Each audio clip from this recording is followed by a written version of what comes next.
Dilubyong hatid ng super bagyong Uwan sa Catanduanes. Halos mag-zero visibility na sa sobrang lakas ng ulan at hangin sa isla ng Catanduanes dahil sa paghagupit ng super typhoon Uwan. Ngayong araw ng linggo, kasalukuyang nakataas sa signal number 5 ang naturang probinsya dulot ng bagyong Uwan. Malakas din na hangin at buhos ng ulan ang kasalukuyang nararanasan ngayon sa San Antonio, Tigaon, Camarines Sur, dulot din ng super typhoon Uwan. At bagsik ng super bagyong Uwan sa Pandan, Catanduanes, nangangalit na ulan at hangin ang humagupit sa Pandan, Catanduanes dulot ng super typhoon Uwan na nananatiling nakataas ang signal number 5 at storm surge warning sa lugar. Bunsod pa rin ng super typhoon Uwan. Samantala, pinasayaw naman ng malakas na hangin na dulot ng super typhoon Uwan pa rin ang isang hanging bridge sa Camaligan, Camarines Sur. Biglang taas ng tubig dagat o storm surge naranasan sa Dingalan, Aurora. Biglang tumaas ang tubig dagat sa baybayin ng Dingalan, Aurora, bunsod ng storm surge o daluyong ilang oras bago ang inaasahang pagtama ng super typhoon Uwan sa probinsya mamayang gabi. Nakataas na ang signal number 4 at signal number 5 sa naturang probinsya at maging sa storm surge warning dulot ng bagyo. At rumaragas ang baha sa Ginobatan, Albay dulot ng super bagyong Uwan. Malakas na ragasan ng tubig baha at naranasan sa barangay Masarawag, Ginobatan, Albay ngayong araw dahil sa malalakas na pag-ulan at walang tigil na pag-ulan dulot ng super typhoon Uwan. Maghanda na Metro Manila, Central Luzon, Northern Luzon at Calabarzon. Papalapit na ang super typhoon Uwan.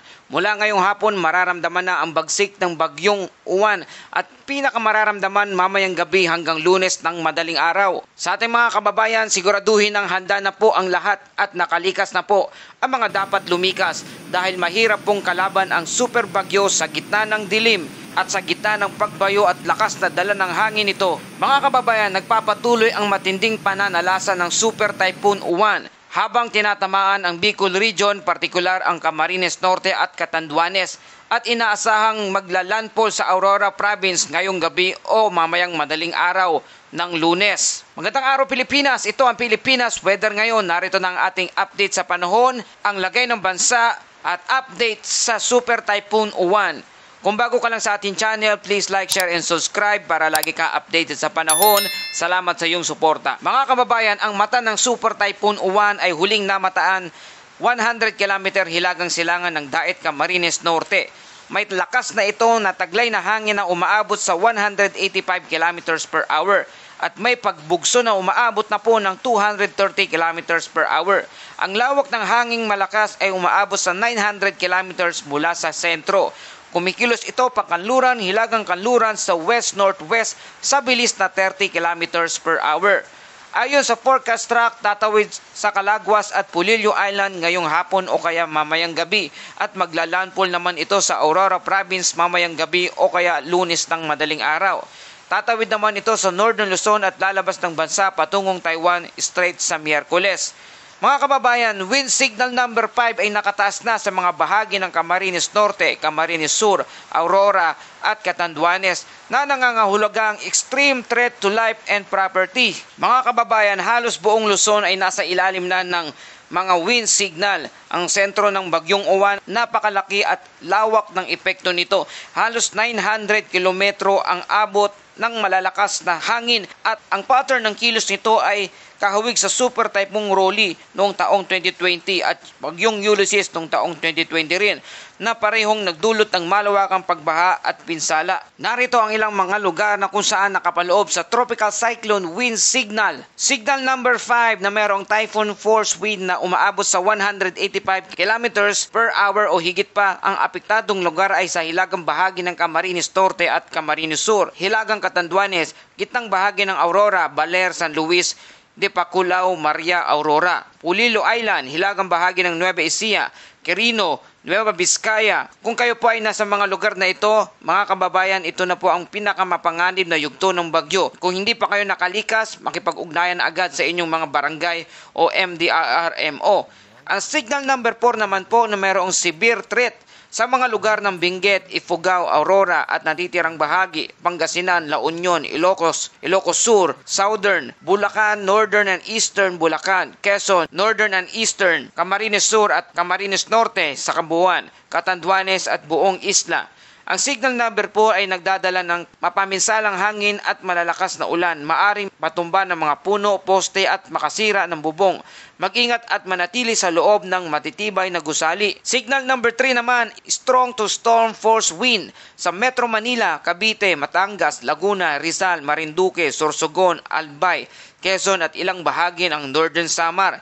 Inaasahang malalakas ang hangin na pwedeng makapinsala sa mga kabahayan at linya ng kuryente.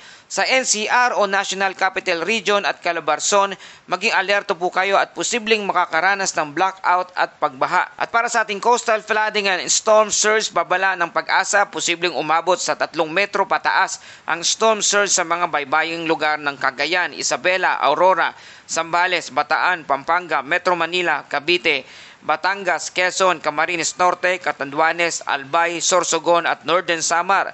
Kung nasa tabing dagat ka, lumikas na agad sa mas mataas na lugar. Ang storm surge ay hindi ordinaryong alon. Ito ay parang nabuhalang tsunami na dulot ng malalakas na hangin ng bagyo. At narito ang ating track and intensity outlook para sa bagyong Uwan. Ngayon hanggang mamayang gabi patuloy na kikilos papunta sa Aurora area. Linggo ng gabi o Lunes, madaling araw, posibleng maglandfall na ito sa Aurora, sa paligid ng Baler o kaya naman Ginalungan. Lunes ng umaga, tatawid sa kabundukan ng Cordillera at lalabas sa Lingayen Gulf. Martes hanggang Miyerkules, babaybayin ang kanlurang bahagi ng Luzon at posibleng dumiretso sa patungong Taiwan bilang humihinang bagyo. Kahit humina pa ito sa Category 3, pag landfall, malawak pa rin ang epekto nito. Maghihanda hanggang sa mga rehiyon ng Ilocos at Cagayan Valley. Kaya narito ang ating safety reminders. Una, huwag nang lumabas kung mayroong signal number 3 pataas sa inyong lugar. Ihanda ang mga emergency kit, flashlight, radyo, tubig, gamit at dokumento. I-charge ang inyong cellphone at power bank habang may kuryente pa. Makinig lamang sa mga opisyal na anunsyo ng Pag-asa at ng NDRRMC. Iwasan ang pagpunta sa mga dalampasigan o tulay habang malalakas ang hangin at ulan.